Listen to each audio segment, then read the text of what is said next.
Saúde, estamos de volta. Conforme eu disse antes do intervalo, vamos falar agora sobre a síndrome das pernas inquietas.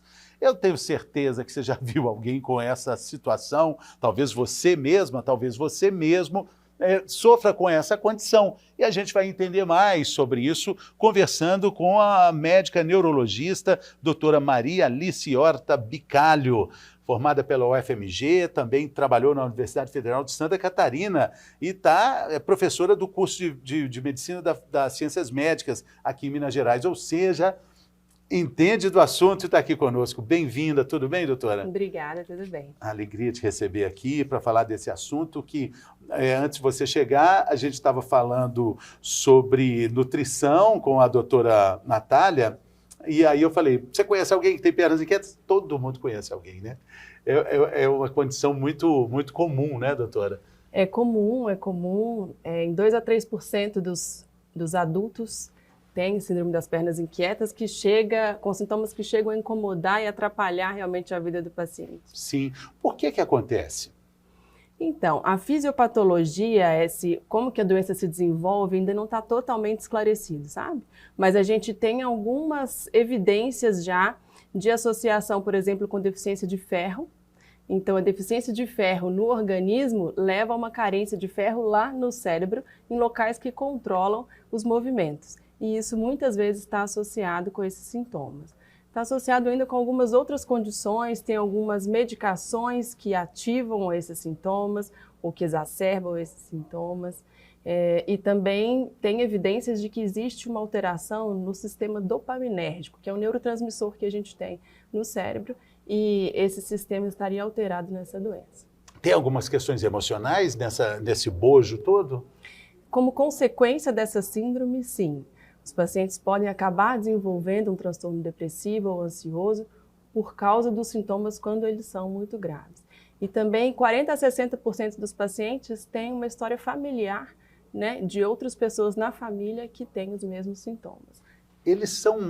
Essas manifestações acontecem também à noite, durante o sono, ou principalmente?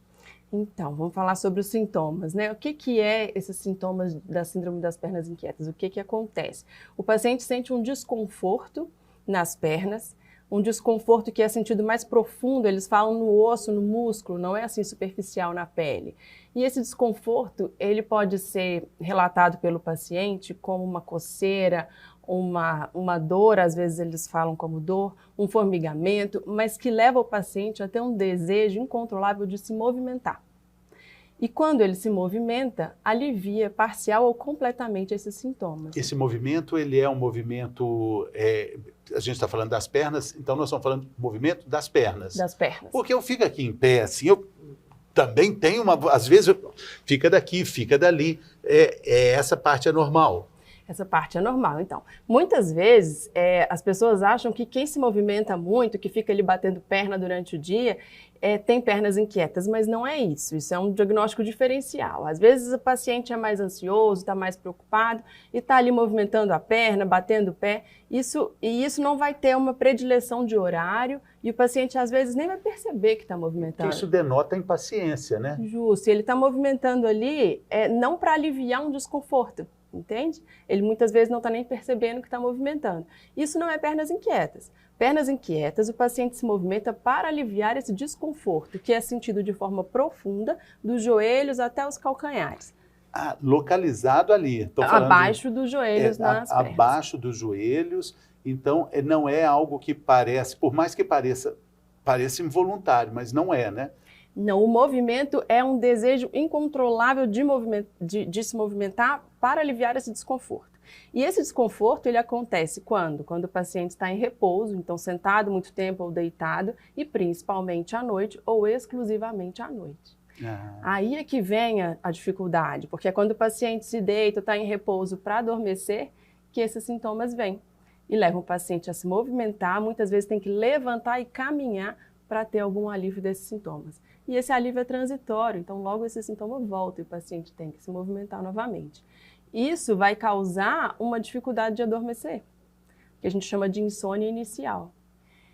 E além de atrapalhar esse início do sono, A maioria dos pacientes que têm pernas inquietas, quando dorme, também tem movimentos involuntários das pernas durante o sono, dormindo. Sim. E esses movimentos involuntários das pernas durante o sono podem acabar fragmentando o sono também. Então, leva uma superficialização, uma fragmentação desse sono. E no dia seguinte, como é que o paciente vai estar, né? Não vai estar descansado. Esse sono passa a não ser reparador e o paciente vai ter, então, cansaço, uma sonolência diurna excessiva, como consequência. As imagens de polissonografia que indicam, que mostram, algumas imagens mostram esse paciente, elas são muito impressionantes, né? Porque é um movimento muito brusco mesmo, né, doutora? Isso, e o companheiro ali, esposo, esposa, é que geralmente vem reclamar desses movimentos, né? Então, 80% dos pacientes com síndrome das pernas inquietas que fazem polissonografia têm também esses sintomas de movimentos das pernas durante a noite. E mais comum em algum momento da vida, porque me lembra muito assim a questão ligada às crianças, né? Crianças viram quase um reloginho na cama, né? Elas giram todas assim, né? Na verdade, é mais comum nos adultos. Em crianças, a taxa é de 50% menor. Pode acontecer também, mas é bem menos comum. E tende a ser mais prevalente com o avanço da idade. Essa agitação infantil, ela também não tem a ver com pernas inquietas. Aí teria que ver caso a caso, né? Mas essa agitação só de se movimentar na cama, provavelmente não.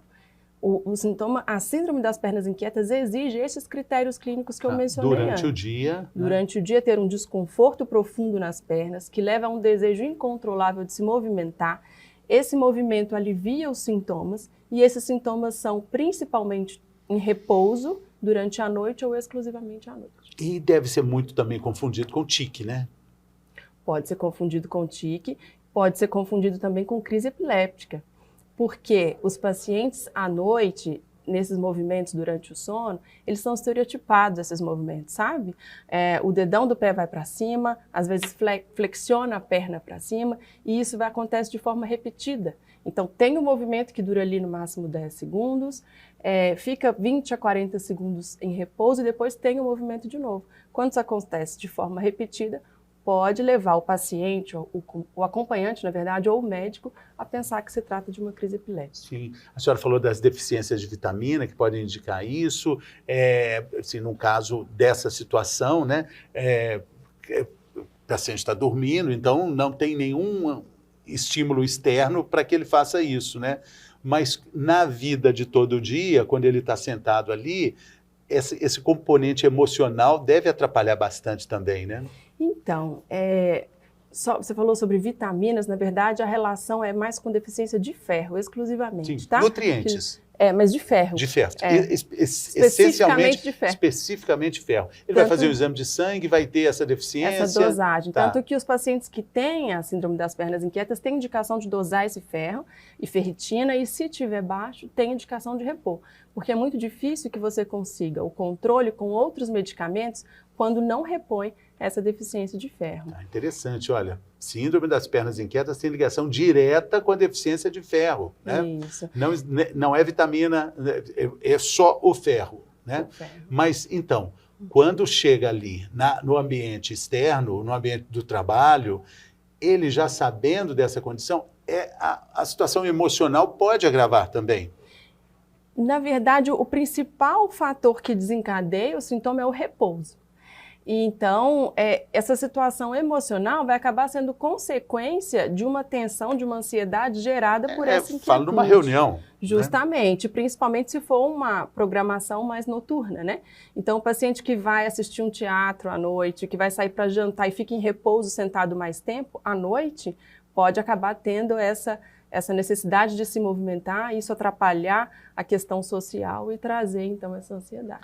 Só para a gente, o nosso assunto hoje aqui não é tique nervoso, não é outra coisa senão falar sobre a síndrome das pernas inquietas. Também não estamos falando de epilepsia, que é a especialidade principal, né, da doutora, mas a gente vão eliminar sintomas, né, eliminar situações. Então, é muito comum.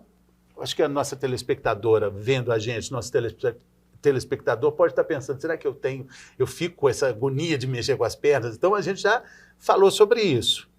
Nem sempre. Às vezes você tem essa agonia mesmo de mexer as pernas, mas pode ser circunstancial.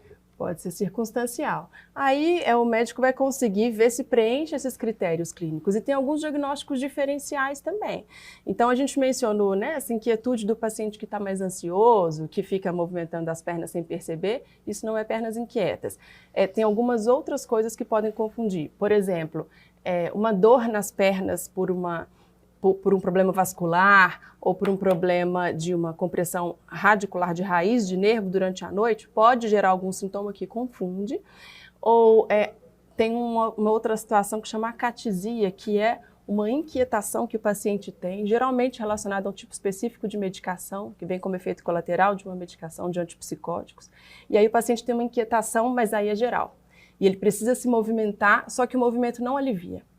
Então, e também não é principalmente à noite. Então, tem algumas características que, numa conversa muito bem feita, você consegue diferenciar. Falar também rapidamente, só para dizer que não é Tourette, né? Também muitas coisas parecidas, mas é uma outra história. Em outro momento a gente faz um programa só sobre isso, né? Não é também Tourette. É diferente, é completamente diferente. O diagnóstico, a forma de agir. A manifestação clínica é diferente. Você falou que tem até uma vocalização também, muitas vezes. Tem uma vocalização. Interessante. E tiques, né? E aí acaba ficando bem diferente da síndrome das pernas inquietas. Tá bom.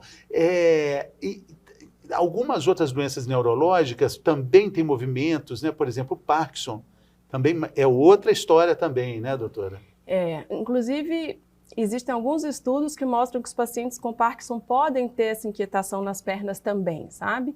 E algumas vezes até ter realmente a síndrome das pernas inquietas, mas são doenças diferentes, com fisiopatologias diferentes. A doença de Parkinson é uma doença neurodegenerativa, né? Vai morrendo células que produzem dopamina. Tem relação com esse sistema dopaminérgico também, sabe?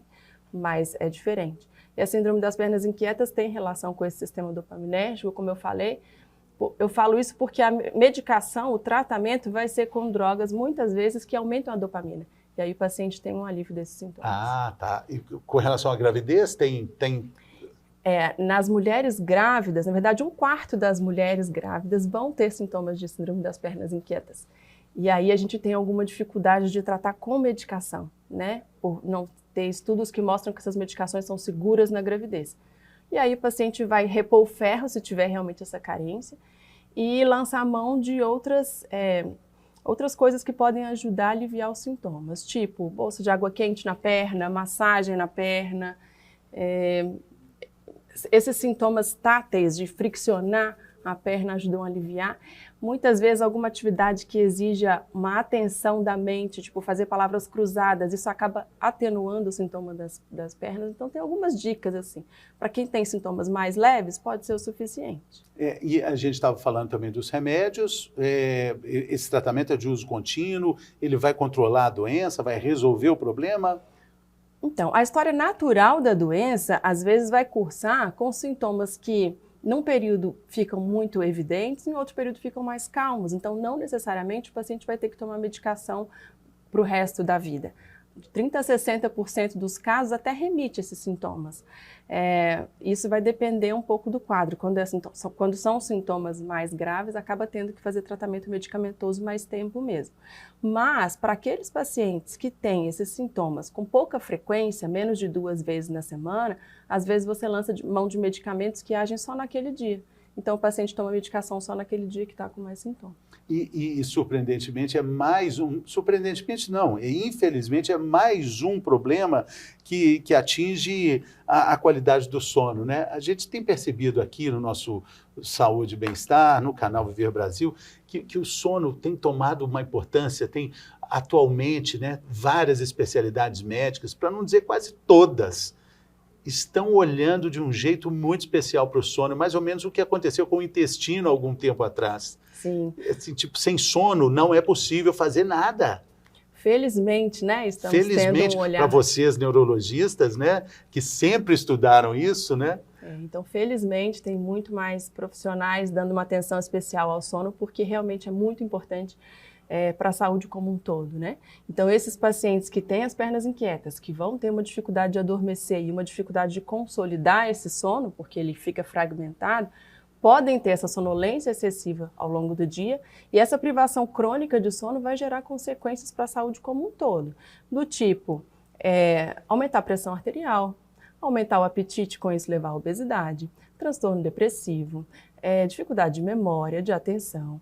Então, realmente é muito importante ter essa a lista de problemas que uma noite mal dormida causa é uma lista imensa, né? Agora, como é que é possível se relacionar com as pessoas assim? Eu digo porque estava falando na abertura aqui, né, que todo mundo conhece alguém que já viu, é uma situação muito prevalecente, né?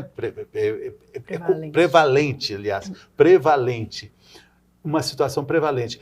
Você fala com a pessoa, poxa aí, porque eu me sinto incomodado, parece que é algo que a minha presença está causando, acho que outras pessoas podem passar por isso também. Será que ela está incomodada porque a gente está falando sobre isso? Será que minha presença aqui está causando essa inquietação? Como é que seria o jeito politicamente correto de lidar com isso? Na verdade, tem que avaliar se essa pessoa que está se movimentando o tempo todo e está te incomodando, trazendo chamando a atenção. Acho que incomodando não seria a palavra, mas chamando a atenção seria correto. Preocupado, alguma coisa assim nesse sentido. Tem que avaliar se isso seria, então, essa inquietação de um paciente que está ansioso, que vai ter isso durante o dia, em qualquer horário, e que nem percebe que está fazendo, ou se é realmente pernas inquietas. De qualquer forma, quem é a melhor pessoa para avaliar isso é o médico. Então, perguntar para a pessoa, né, como é que ele está, enfim, e sugerir uma avaliação médica, e dependendo da sua relação. Porque outra questão também, que também está envolvida em todas as questões clínicas, é a saúde mental mesmo, né? Saúde mental / emocional, né? Com certeza. Hoje em dia a gente vê muitas pessoas precisando na verdade, todo mundo precisa de se cuidar, né, nessa parte emocional. E é importante, lembrando aqui sobre isso, que alguns antidepressivos podem exacerbar esses sintomas das pernas inquietas. Então, não dizendo para ninguém interromper medicamentos sem orientação médica, mas se estiver sentindo esse desconforto, conversar com o médico para ver se confirma que não só antidepressivos, antipsicóticos, algumas medicações podem desencadear esses sintomas ou piorar esses sintomas. Então, é importante conversar com o médico para ver se dá para substituir a medicação, se seria o mais correto. Sim, e esses sintomas, eles aparecem, a gente já falou, é mais comum na fase adulta, né? Isso, mais comum na fase adulta. Tem uma quantidade maior de homens ou mulheres? Tirando as mulheres grávidas, a prevalência fica igual em homens e mulheres. Mas na população em geral, você vai encontrar uma prevalência maior em mulheres por causa desse aumento dos sintomas na gravidez, que é realmente bem mais prevalente. Passada a gravidez? Resolve. Dentro de 4 semanas depois do parto já diminui ou melhora completamente esses sintomas. Isso é importante, né, para as grávidas saberem disso. Sim, sim. E também deve ter sido um grande problema durante a pandemia, né, a dificuldade de identificar esse sintoma, a dificuldade de procurar um médico quando tudo estava completamente fora de acesso, né, doutora? Sim, acho que para todas as doenças, né, isso acabou trazendo uma dificuldade maior mesmo. E a dificuldade até do diagnóstico, né? Sim, porque houve um aumento muito grande de transtornos de ansiedade, né? E então acaba confundindo. E dificuldade do diagnóstico até por não ter o acesso ao médico. Tá. É possível a pessoa conviver com esse problema sem o diagnóstico? Pessoas que seguem, não sei o que é, tem isso aí. Se os sintomas forem mais leves, sim, ela vai encontrar uma forma, uma posição, uma massagem, alguma coisa que alivia, e nem vai procurar o médico por causa disso. O paciente realmente vai procurar o médico, deve procurar o médico quando está começando a trazer prejuízo para o sono e para a qualidade de vida dele. Normalmente é o neurologista que crava esse diagnóstico, o ortopedista também. Quando ele chega no neurologista, ele já passou por um ortopedista ou por um reumatologista, por exemplo? Pode ter passado, até pelo cirurgião vascular, por achar que é algum problema de vasos que está ali causando dificuldade de circulação nas pernas e com isso gera esse desconforto. Pode ter passado pelo reumato, pelo cirurgião vascular, como eu falei, ou pelo ortopedista, mas o neurologista é quem tem mais conhecimento sobre essa síndrome para diagnosticar e tratar. O tipo de roupa apertada pode prejudicar mais? Aquelas calças, tipo, Deus é justo, mas essa calça... Não, isso não tem relação. Não tem, porque já que é uma dor, né, em algum ponto, nas extremidades, né? Então, aí como eu falei, tem várias várias causas para dores nas pernas que podem levar o paciente a pensar, a confundir esses sintomas. A gente está vendo, começamos falando sobre algo que parecia um tique nervoso, entendemos que é algo que atinge uma boa parcela da população, muitas pessoas têm e não sabem, que vão levando aí com sintomas brandos, e em alguns casos pode se confundir até com ataques de epilepsia, né? Isso. E tem outras doenças também relacionadas à síndrome das pernas inquietas, como eu falei, a deficiência de ferro está relacionada, doenças na medula, então às vezes o paciente teve algum tumor na medula ou esclerose múltipla com lesão na medula, eles têm maior chance de ter esses sintomas. Polineuropatia, então às vezes o paciente é diabético e tem a polineuropatia diabética que leva a dor nas pernas, pode confundir com esses sintomas também. E a disfunção renal. Nossa, quanta coisa, hein? Quanta coisa. Então, o paciente com disfunção renal, que tem uma uremia, um aumento de ureia no sangue, ele geralmente vai ter com mais frequência esses sintomas das pernas inquietas. A gente fez um programa grande aqui sobre a esclerose múltipla, falamos até mais de uma vez sobre isso, desmistificamos a questão de que é a doença de pessoas mais velhas, pelo contrário, até mais comum nos jovens, né?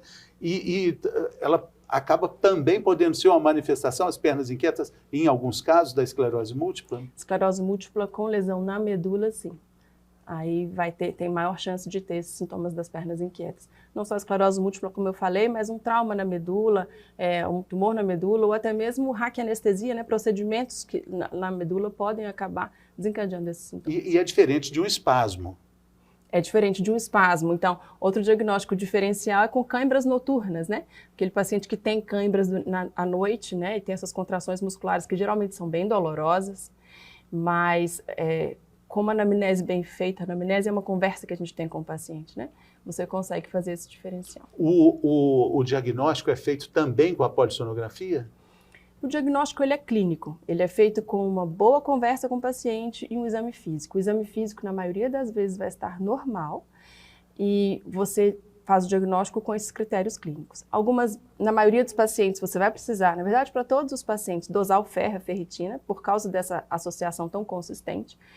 E dependendo do caso, você precisa pedir algum outro exame para fazer esse diagnóstico diferencial. Se na história não ficou muito claro para mim se é uma polineuropatia ou se é a síndrome das pernas inquietas, eu vou acabar pedindo a eletroneuromiografia.